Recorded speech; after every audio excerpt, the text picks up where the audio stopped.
keinginanmu yang tercapai tidak lebih dari 2,5%. Yang lainnya adalah kekecewaan.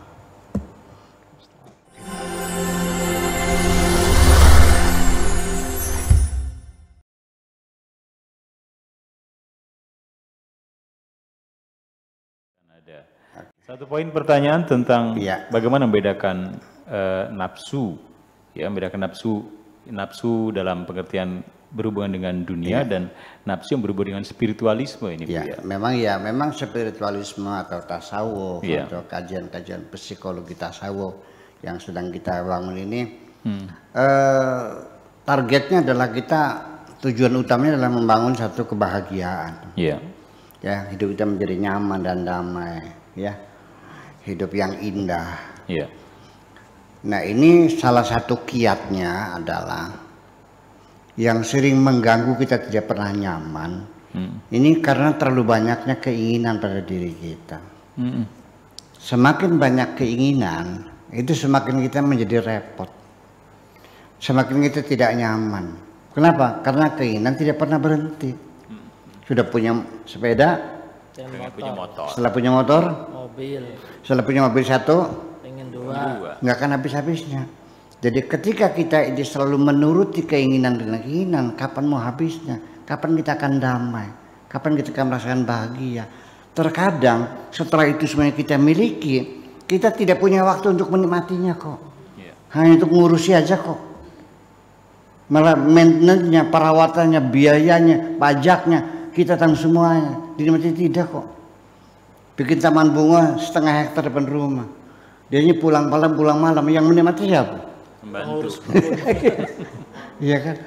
Nah, makanya supaya hidup kita damai, kita tenang, kita bahagia, hendaknya keinginan itu dikontrol, disensor. Pertama kali adalah kita kurangi keinginan, jangan dimunculkan semuanya. Bagaimana caranya? Kita memilah mana yang keinginan, mana yang kebutuhan. Nah, kalau kebutuhan ya tidak bisa dihindari seperti makan, minum, pakaian, kesehatan, pendidikan, tempat ibadah, itu mah namanya adalah kebutuhan, tidak bisa dihindari. Itu akan muncul sendirinya dan kita akan mendorong kita bekerja untuk mencapainya. Nah, dari kebutuhan saja juga kalau kita ingin nyaman, ini resep kan, artinya Anda bisa memanfaatkan, juga bisa terserah Anda milih kan, supaya Anda hidup bisa nyaman. Sekalipun keinginan sudah tidak dimunculkan, kita hanya minta kebutuhan pun ya, tolong coba menggunakan standar minimal, standar yang paling sederhana saja, jangan berlebihan dari itu. Umpamanya Pak Rahmat tinggalnya di Garawangi, perlu pesawat terbang enggak kan? Itu kan keinginan. Mobil bisa masuk ke rumah enggak? Bisa, berarti bisa punya biaya. Tapi sudah butuh belum mobil itu? Untuk apa? Untuk ke kantor, Anda bukan pegawai negeri. Ya kan? Untuk apa? Untuk usaha, karena sebagai tukang kayu. Nah, paling mobil bak lah. Jangan mobil sedan dong, saya udah bawa kayu. Ya kan gitu. Nah, sedannya apa? Ya nggak usah Hilux dong. Ya carry saja lah. Jadi apapun yang sekalipun kebutuhan, kita menargetkan standar yang paling minim. Adapun dikasih lebih ya alhamdulillah. Umpamanya kita makan butuh atau ingin? Butuh. Silakan engkau berusaha minta sama Tuhan bisa makan. Tapi kalau ditanya apa yang kau makan, yang penting bisa bikin kenyang. Yang penting asal baju penting nggak? Penting. Butuh. Apa perlu baju sutra yang harganya 8 juta? Tas perlu nggak tas? Perlu. Nggak usah minta Hermes yang harganya 1 miliar dong. Ya tas kresek aja lah. Mulai ke bawah. Itu kan menjadi murah meriah, kita nyaman. Nah itu.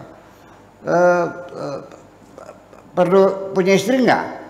Perlu banget. Perlu. Yang penting asal perempuan. Kalau dikasih cantik ya alhamdulillah. Nah, sehingga ketika kita mencapai yang kita targetkan ada standar terendah, kita mencapainya, kita tidak kecewa. Sebabnya kita kecewa karena apa yang kita inginkan tidak tercapai.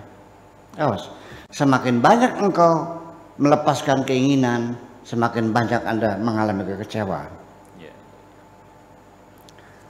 Saya bertanya, saya tidak jadi bupati, saya tidak kecewa. Apa sebabnya? Saya tidak kecewa tidak jadi presiden. Sebabnya apa? Tidak pernah. Siapa yang kecewa tidak jadi presiden? Yang nyalon presiden. Saya tidak kecewa jadi gubernur. Apa sebabnya? Siapa yang kecewa tidak jadi gubernur? Yang nyalon Ternyata gubernur. dalam hidup ini, apa yang kau inginkan, yang tercapai berapa persen, yang tidak tercapai berapa persen. Saya berani memberikan kalkulasi. Keinginanmu yang tercapai tidak lebih dari 2,5%. Yang lainnya adalah kekecewaan. Itu persoalannya. Jadi artinya bahwa pertama kita memilah antara keinginan dan kebutuhan. Yang kita lakukanlah yang menjadi kebutuhan. Kebutuhan pun yang pokok yang mendasar, yang sangat penting berdasarkan skala prioritas. Tanpa skala prioritas kita tidak akan bisa mencapai apapun. Karena usia kita terbatas, kemampuan kita terbatas. Ya, caranya mana? Yang berikan skala prioritas. Mana yang lebih penting didahulukan, mana yang kurang penting bisa ditunda kemudian. Saya kira itulah resepnya supaya hidup dia bisa nyaman. Lalu